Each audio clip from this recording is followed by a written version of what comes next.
मेरे प्यारे विद्यार्थियों, paradise science centre YouTube channel पर आपका स्वागत है। आज हम लोग पढ़ेंगे फिजिक्स का एक महत्वपूर्ण चैप्टर द्रव्यमान तथा भार। यह परीक्षा के लिए बहुत ही महत्वपूर्ण है और इससे आसान सा क्वेश्चन रहता है, लेकिन हम लोग कई बार गलतियां कर जाते हैं, तो इसको हम लोग बढ़िया से समझेंगे। पूरा वीडियो देखिएगा, पूरी तरह से द्रव्यमान और भार से हम लोग एकदम क्लियर हो जाएंगे, कोई क्वेश्चन छूटेगा नहीं। आप पूरा वीडियो जरूर देखें और इसको पूरा तरह से आप समझें। बहुत ही आसान भी है, बहुत ही महत्वपूर्ण भी है। तो हम लोग शुरू करते हैं। द्रव्यमान तथा भार, द्रव्यमान तथा भार। द्रव्यमान को मास कहते हैं और भार को वेट कहते हैं। भार को वेट कहते हैं। हम लोग बोलचाल में हर चीज को वेट ही करते हैं। सब्जी भी खरीदने जाते हैं तो कहते हैं भैया वेट करके देखो सही दिया कि नहीं है, वेट सही है ना तुम्हारा, ऐसे बोलते हैं। लेकिन बोलचाल की भाषा और भौतिकी की भाषा में अंतर। फिजिक्स की भाषा हमारे दैनिक जीवन की जो भाषा होती है उससे भिन्नता रहती है, उसमें जरूरी नहीं वही बात होती है। ऐसा आप कार्य में भी देखते हैं कि हम लोग कार्य दिन कुछ भी करते हैं तो कार्य करते हैं, लेकिन भौतिक कार्य अलग मानता है। उसी तरह से यहाँ पर भी भार जो है, हम लोग बोलचाल में हर चीज को भार ही बोलते हैं, हर चीज को वेट ही बोलते हैं। द्रव्यमान को भी वेट बोल देते हैं, वेट को भी वेट बोल देते हैं। लेकिन भौतिकी में द्रव्यमान और भार अलग अलग चीजें। तो पहले आते हैं द्रव्यमान पर, फिर आते हैं भार पर। तो हम लोग द्रव्यमान समझते हैं। ज्यादातर हमारे जो जीवन में जो काम आता है वो हम ज्यादातर द्रव्यमान की बात करते हैं, लेकिन हम लोग द्रव्यमान कम बोलते हैं, भार ज्यादा बोलते हैं। द्रव्यमान ही हम लोग ज्यादा उपयोग करते हैं। जैसे सब्जी तोलने जाते हैं, चावल तोलते हैं, तो या फिर कुछ तोलते हैं, तो वो हमारा द्रव्यमान होता है, भार नहीं होता है। ठीक है, लेकिन हम वहां भी भार बोल देते हैं, वेट बोल देते हैं। लेकिन इसका इंग्लिश क्या होना चाहिए? मास, है ना। हम लोग मास कभी बोलते हैं, मास कितना मास है ऐसा तो नहीं बोलते, हम लोग कहते हैं कितना वेट है, यही बोलते हैं। तो ये चलिए दैनिक जीवन में चलता है। लेकिन भौतिकी में, फिजिक्स में भार और द्रव्यमान में अंतर है और हम लोग इसी को समझेंगे। द्रव्यमान क्या चीज है? तो द्रव्यमान पर आते हैं हम लोग। द्रव्यमान का मतलब होता है, द्रव्यमान का मतलब किसी वस्तु के अंदर उसमें उपस्थित पदार्थ की मात्रा। मतलब इसको हम अगर ऐसा लिखें, किसी वस्तु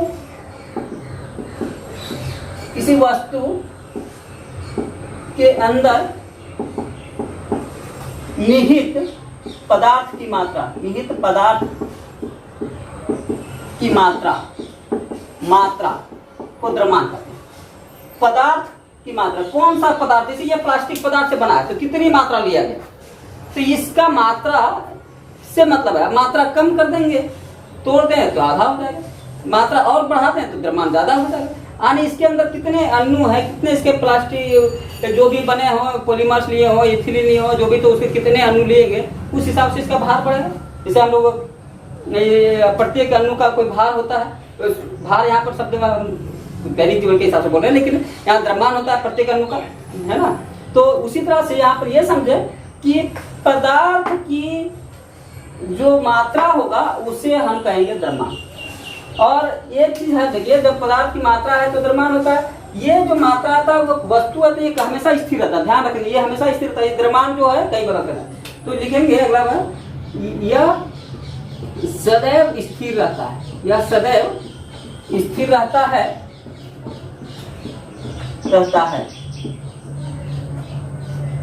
द्रव्यमान एक अदिश राशि है। द्रव्यमान कौन सी राशि है? द्रव्यमान एक अदिश राशि है। अदिश राशि है। दिशा राशि तो हम लोग सदिश और अदिश दो प्रकार के पढ़ते हैं, जिसमें दिशा नहीं होता उसे अदिश राशि कहते हैं। तो ये एक अदिश राशि है और इसका है, इसे किलो, इसका मात्रक कर दिए, इसका एसआई मात्रक किलोग्राम होता है। इसका एसआई मात्रक किलोग्राम होता है। हम ये इतना बात जान लें, हमारा काम का हो जाएगा। किसी वस्तु का जो द्रव्यमान है उसके अंदर की मात्रा को कहते हैं, उसके अंदर जितने पदार्थ लिए गए उस पदार्थ की जो मात्रा होता है उसी को हम द्रव्यमान कहेंगे। जो मात्रा है वो हमेशा कहीं भी वस्तु को ले जाए, चाहे आसमान पर, चंद्रमा पर ले जाए, सूरज पर ले जाए, पृथ्वी पर ले जाए, बृहस्पति पर ले जाए, कहीं भी ले जाए, अगर ये वस्तु वहीं ले जाए तो वस्तु का मात्रा भी उतना ही है जितने इसमें। मान लीजिए कि जैसे आप 10 ग्राम ग्लूकोज ले गए तो ग्लूकोज के उसमें हमारे, या फिर आप जैसे अगर 10 ठो कलम ले जाए एक पैकेट में 10 ठो कलम ले जाए, तो पैकेट का एक कलम का वजन जो होगा तो वहां पर 10 कलम जो चंद्रमा पर ले जाए तो 10 कलम वहां भी 10 कलम रहेगा, चंद्रमा पृथ्वी पर ले जाए तो 10 कलम यहाँ भी रहेगा। तो कलम की संख्या तो घटा बढ़ा नहीं, यानी कलम को एक को अणु मान लीजिए तो 10 अणु हर जगह है, तो 10 अणु की मात्रा जो है वो कहीं भी बदलने वाला नहीं है, कहीं भी चले जाए मात्रा उतना ही रहने वाला। तो इसी तरह से द्रव्यमान जो है वो उसका मात्रा है, और ये मात्रा कहीं बदलेगा नहीं, इसलिए सदैव स्थिर है, सदैव स्थिर रहेगा कहीं भी जाए।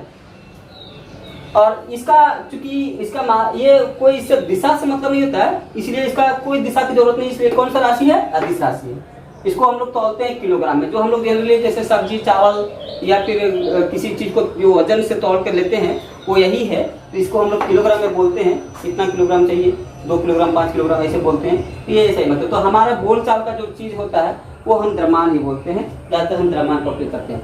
और भार पर आते हैं, इसको अभी हम बहुत सिंपल परिभाषा समझें, अब भार पर आते हैं तो दोनों का अंतर समझ में आ जाएगा। अभी हम द्रव्यमान को समझे, हम भार पर समझते हैं। अब भार को समझिए, भार को हम लोग यहाँ पर अलग नाम देते हैं वेट। अब ये भार जो है द्रव्यमान से भिन्न है, इसमें क्या है, स्पेशली जो भार करते हैं, जितना बल से पृथ्वी किसी वस्तु को अपने केंद्र की ओर खींचती है उसे भार कहते हैं। तो भार का मतलब है पृथ्वी द्वारा लगाया जाने वाला गुरुत्व बल या ग्रेविटेशनल फोर्स जो लगता है पृथ्वी किसी वस्तु पर, या जो आकर्षण बल लगता है, तो यह क्या है, तो भार यह वस्तु पर लगने वाला गुरुत्व बल है, लगने वाला गुरुत्व बल है, ठीक है। और गुरुत्व बल है, यह बल है, और किस बल है, गुरुत्व बल है। यह जीव पर निर्भर करता है, पृथ्वी हर जगह का गुरुत्व बल होता है। जैसे पृथ्वी का गुरुत्व बल क्यों है, तो एक त्वरण काम करती है जिसको आप जानते हैं गुरुत्वीय त्वरण कहते हैं, 9.8 मीटर पर सेकंड स्क्वायर। तो ये कहीं कम है कहीं ज्यादा है, और इसी पर निर्भर करता है हमारा भार। इसलिए भार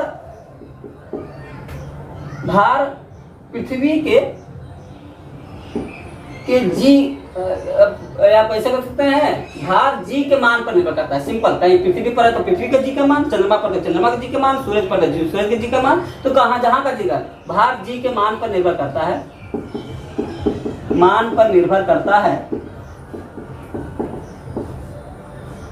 भार जी के मान पर निर्भर करता है, जी के बदलने से भार बदल जाता है, जी के बदलने से भार बदलता है, भार बदलता है। जी बदल जाएगा तो भार बदल जाएगा, क्योंकि जी बदलता क्यों है, तो ये अलग अलग जगहों पर अलग अलग होता है। ये जी को हम लोग गुरुत्वाकर्षण में थोड़ा विशेष तरह से समझेंगे, आगे एक नेक्स्ट वीडियो हम बना देंगे आपके लिए। तो ये आप तब तक समझे कि जी जो होता है पृथ्वी पर अलग है, चंद्रमा पर अलग है, बृहस्पति पर अलग है, अलग अलग ग्रहों पर अलग है। और चंद्रमा पृथ्वी पर ही इसके ध्रुव पर जी का मान अलग होता है, विषुवत रेखा पर अलग होता है, अलग अलग अक्षांश पर अलग अलग होता है। इस हिसाब से जी बदलने से भार भी बदल जाता है, ठीक है। अब ये क्योंकि ये जो निर्भर ही करता है गुरुत्वीय त्वरण पर निर्भर करता है, इसलिए वहां पर द्रव्यमान के विषय मालूम पड़े, द्रव्यमान कभी नहीं बदलता है, तो यहाँ पर पढ़ रहे भार बदलता है। इसका जो ये है एक निश्चित दिशा में खींचता है नीचे की ओर, इसलिए यह सदिश राशि है। यह कौन सा राशि है? सदिश राशि। क्यों सदिश राशि? क्योंकि इसका एक निश्चित दिशा है, और हमेशा ये पिंड पृथ्वी के गुरुत्वीय केंद्र के दिशा में कार्य करता है। इसका जो दिशा होता है हमेशा, जैसे पृथ्वी है इसका केंद्र है और केंद्र की दिशा में काम करता है, हमेशा नीचे की ओर। जैसे कोई वस्तु देखें तो हमेशा नीचे की ओर, इसलिए भार का दिशा दूसरा कभी नहीं होता, ना ऊपर होगा ना तिरछा होगा, ना कहीं नहीं होगा, सीधा स्ट्रेट होगा और वो नीचे की ओर होगा, और वो पृथ्वी के केंद्र की ओर होगा, हमेशा एक ही दिशा होती है। इसलिए एक सदिश राशि है। एक चीज और, इसका जो फॉर्मूला दिया गया है, ये आप इसका मात्रक जो दिया गया है वो न्यूटन होता है। मात्रा क्या है? तो बल का मात्रक जो होता है वही इसका मात्रक होगा। भार एक बल है, भार क्या है? लगने वाला बल है, बल है, इसलिए बल का मात्रक ही इसका मात्रक होगा, तो ये न्यूटन है। मात्रक इसका क्या है? ऐसा ही मात्रक न्यूटन। और सीजीएस मात्रक पूछे तो डाइन होता है, और ऐसा ही मात्रक पूछे तो न्यूटन होता है। ठीक है, तो जनरली डाइन भी एक मात्रक है इसका, तो डाइन जो होता है वो सीजीएस मात्रक है, सीजीएस मात्रक। और न्यूटन ज्यादातर पूछते हैं, न्यूटन को एन से सूचित किया जाता है, तो ये जो न्यूटन है वो ऐसा ही मात्रक है, जो हम लोग ऐसा ही मात्रक ज्यादा पढ़ते हैं, स्टैंडर्ड मात्रक जो यही है। तो ये हो गया। अब एक लास्ट पॉइंट आपको याद रखना है कि भार का मान जो हम लोग निकालते हैं, भार का मान बराबर होता है, भार यानी इसको W से सूचित करते हैं, ध्यान रखिए भार को हमेशा W से सूचित करेंगे, द्रव्यमान को M से सूचित करेंगे। तो W बराबर होता है M इंटू जी, या इसको M बराबर क्या हो गया? द्रव्यमान। इसको आप ऐसा लिख सकते हैं, द्रव्यमान गुने गुरुत्वीय त्वरण। तो भार बराबर क्या है? एक फॉर्मूला बहुत है, द्रव्यमान गुने गुरुत्वीय त्वरण। और W बराबर हम इसको लिख सकते हैं, W बराबर लिख सकते हैं M इंटू जी, M इंटू जी, जहां M क्या हो गया? द्रव्यमान, और G क्या हो गया? गुरुत्वीय त्वरण। और ये फॉर्मूला आपको बहुत ही आसान है, सबको याद भी होना चाहिए, हर समय काम आता है, इसलिए हम इस पर याद के देखते हैं। लेकिन इसके पहले अब दोनों को हम समझ गए तो हम थोड़ा सा अंतर भी देख लेते हैं, थोड़ा सा अंतर देख लेते हैं द्रव्यमान और भार में। द्रव्यमान क्या है और भार क्या है हम सब समझ चुके हैं। तो द्रव्यमान को हम द्रव करके लिखते हैं सोलह में, भार को यहाँ तक थोड़ा लिखते हैं। तो भार को हम द्रव्यमान को M से सूचित करते हैं, भार को हम W से सूचित करते हैं। ये पहला चीज शब्द जानना चाहिए। इसके बाद आते हैं, ये क्या है? तो वस्तु का अंदर की मात्रा है, एक प्रकार की मात्रा है, मात्रा शब्द लिखते हैं, समझ में आ जाएगा। मात्रा है, किसका मात्रा? तो वस्तु के अंदर जो मात्रा है उसका। और ये क्या है? एक बल है, एक बल है, पृथ्वी द्वारा लगने वाला बल।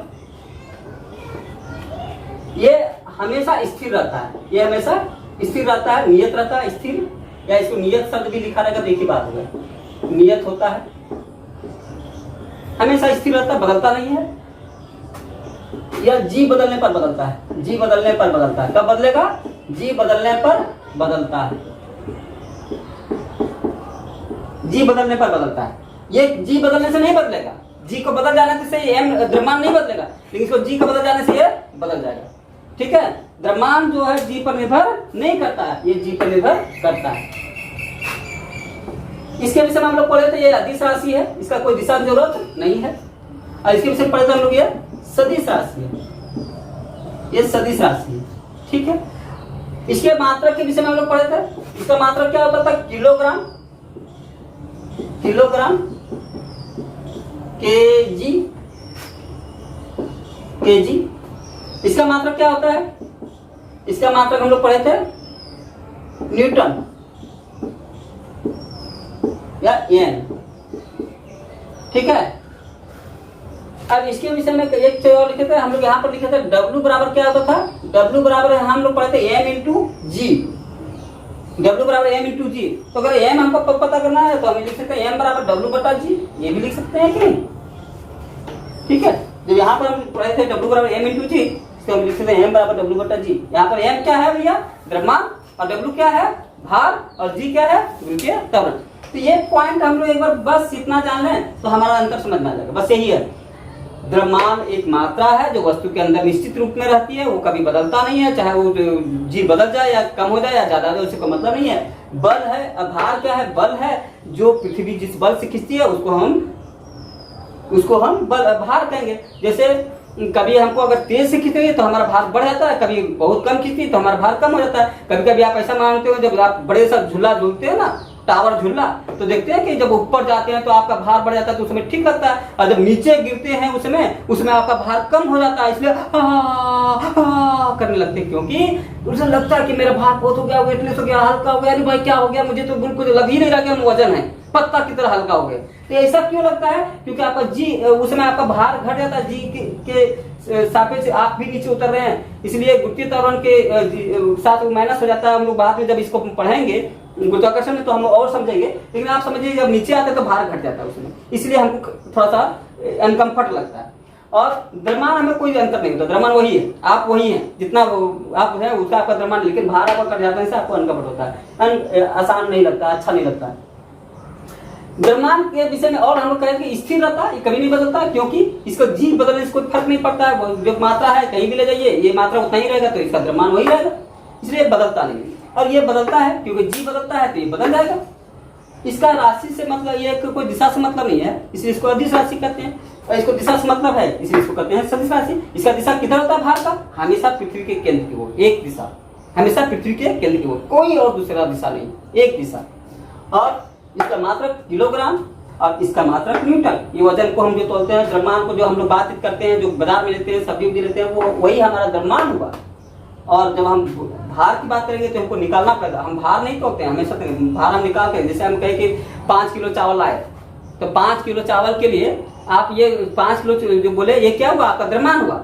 लेकिन अगर कहें कि हमको भाई, अगर भार में पूछे किसी दुकानदार को कि हमको भाई 5 गुने 10 बराबर 50 न्यूटन चावल दीजिए, तो वो चावल तो बाद में देगा, डंडा पहले देगा, है ना।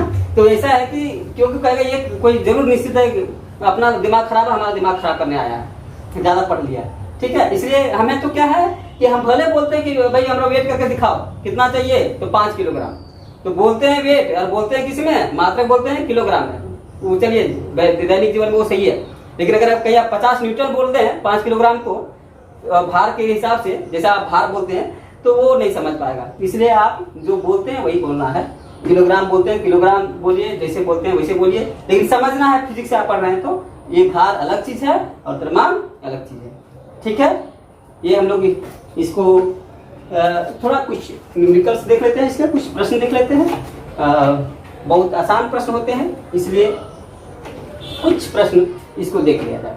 जैसे आपका प्रश्न ज्यादा पूछा जाता है, जैसे अगर हम एक क्वेश्चन देखते हैं, बहुत आसान क्वेश्चन, कि अगर मान लीजिए कि चांद एक चीज जो आपको ध्यान नोट करने वाली चीज है, पहले एक और नोट हम करा दें। आपको ये याद रखना है कि पृथ्वी पर जी का मान, जी होता है 9.8 मीटर पर सेकेंड स्क्वायर, मीटर पर सेकेंड स्क्वायर ये होता है। इसको हम लोग कैलकुलेशन में, गुना भागक में हमेशा इसको 10 मीटर पर सेकेंड स्क्वायर मानकर चलते हैं, ताकि अगर जरूरत हो तो आसानी से काम हो सके, ठीक है। तो 9.8 मीटर पर सेकेंड स्क्वायर होता है द्वितीय तौर कहाँ का? पृथ्वी का। उसको हम लोग जरूरत होगा तो 10 मीटर पर मानकर भी, 10 मीटर पर सेकेंड स्क्वायर मानकर भी काम करेंगे। लेकिन कभी कभी चंद्रमा से आपसे ज्यादा प्रश्न पड़ता है, इसको याद रखना है। चंद्रमा पर जो जी होता है वो होता है पृथ्वी का 1/6। देखिएगा, पृथ्वी का 1/6 यानी बराबर 10/6 मीटर पर सेकेंड स्क्वायर। इसको हम वहां कर देंगे 10/6 मीटर पर सेकेंड स्क्वायर या 9.8 मीटर पर सेकेंड स्क्वायर, ठीक है। ये दो चीजें आपको याद रखना, क्योंकि ये दिया नहीं रहता है। आपको चंद्रमा का प्रश्न पूछा जाएगा, दिया नहीं रहेगा, आपको अप्लाई करना है, ठीक है। पृथ्वी का पूछा जाएगा, दिया नहीं रहेगा, आपको याद रखना है, ठीक है। तो हम लोग इसको प्रश्न में आते हैं। एक प्रश्न बहुत आसान से लेते हैं, जैसे आप कोई सिंपल प्रश्न लेते हैं। मान लिया जाए कि चंद्रमा पर हम बात कर रहे थे, चंद्रमा पर भार जो है 300 न्यूटन है। चंद्रमा पर भार 300 न्यूटन है, ठीक है। तो 300 न्यूटन है, तो पृथ्वी पर द्रव्यमान क्या है? पृथ्वी पर द्रव्यमान क्या है? पृथ्वी पर द्रव्यमान क्या है? तो एक चीज ध्यान रखेंगे, द्रव्यमान कहीं बदलता है क्या? आप जान चुके हैं अभी द्रव्यमान।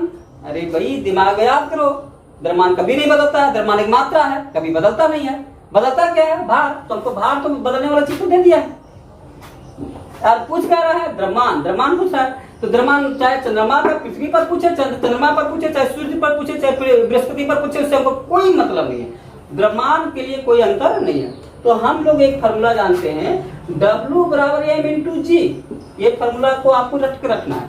और यहाँ भार दिया हुआ है 300 न्यूटन, तो हम क्या करेंगे? 300 बराबर m आपका पूछा गया है, इसलिए हम m निकाल लेते हैं, गुने G कहाँ का रखेंगे? यहाँ पर भार है ना चंद्रमा पर, तो किसका G रखेंगे? जहाँ का भार वहां का G।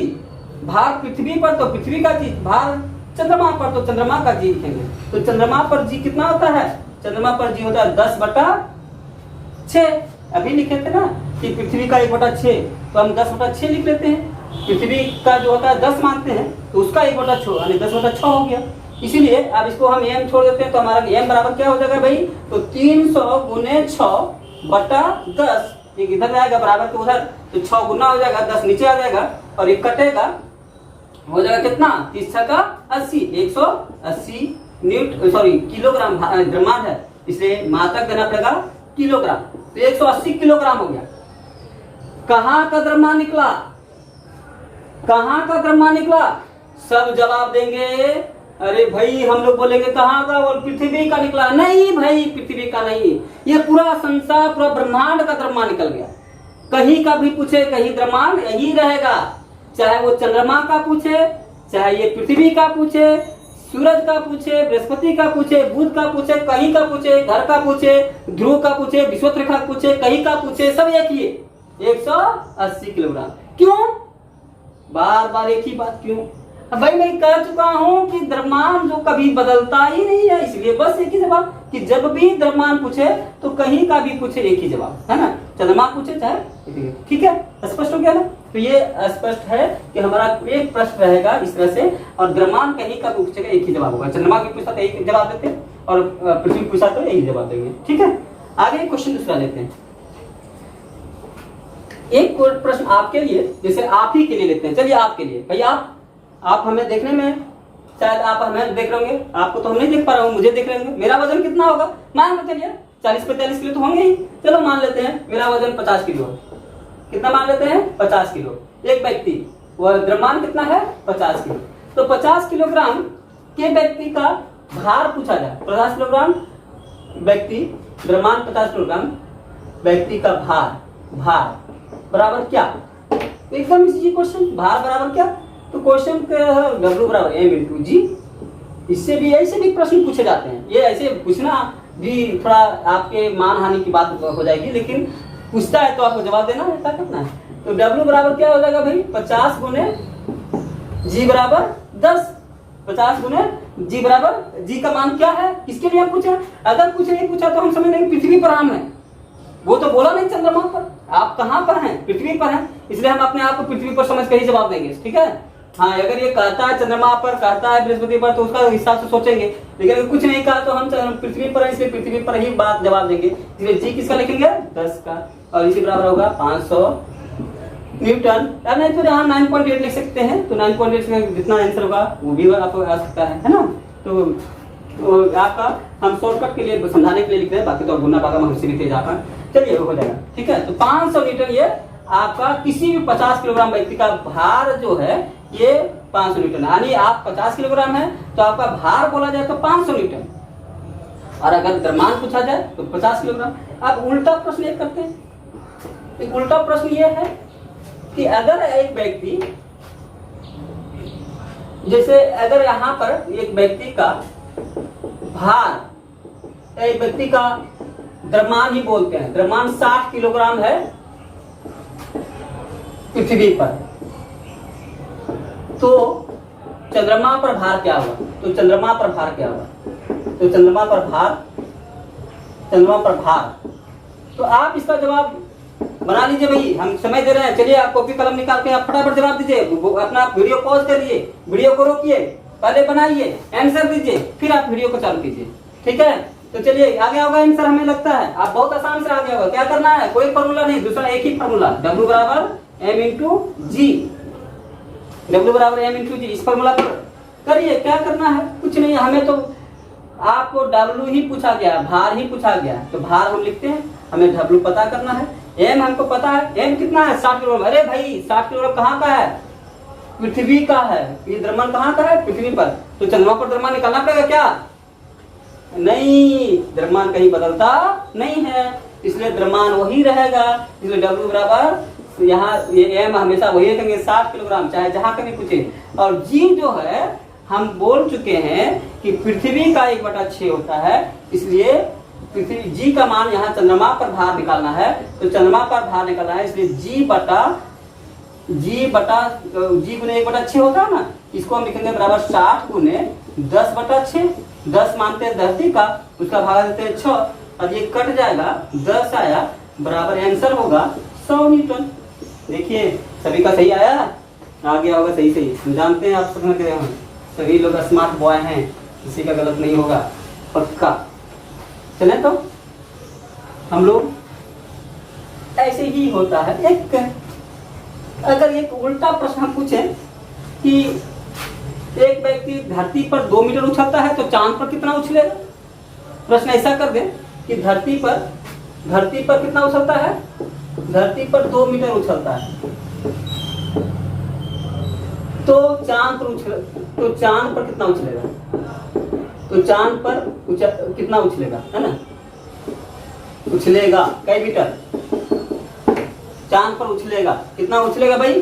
तो हमको एक समझिए, हम धरती पर उछलते हैं 2 मीटर, तो चांद पर उछलने के लिए हमें, जैसे आप अभी हम बता रहे हैं कि मान लिया जाए अगर हम एक 60 किलोग्राम है, तो यहाँ पर 60 किलोग्राम के लिए मेरा जो वजन हो गया, जो सॉरी भार हो गया, वो 600 न्यूटन। यानी 600 न्यूटन क्या हुआ? धरती जो अपने ओर खींच रही है, इसका बल 600 न्यूटन बल से पकड़ के रखा है धरती, तब भी हम कितना उछल जा रहे हैं? 2 मीटर।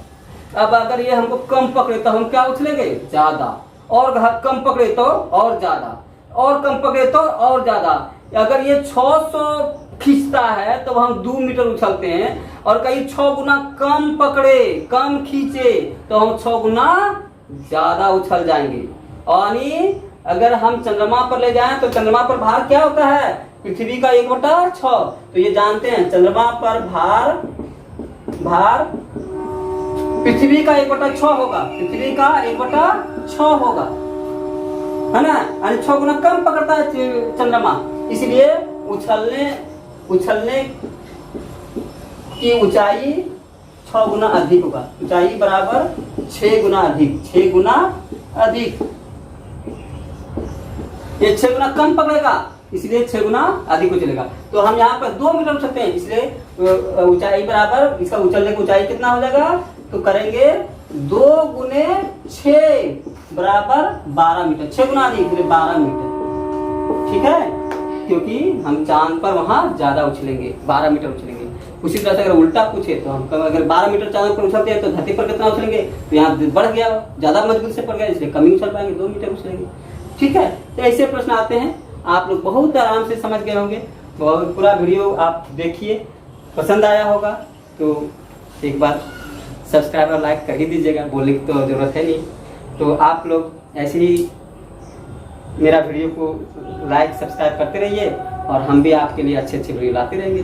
बहुत बहुत धन्यवाद आप लोग को। फिर आते हैं हम लोग।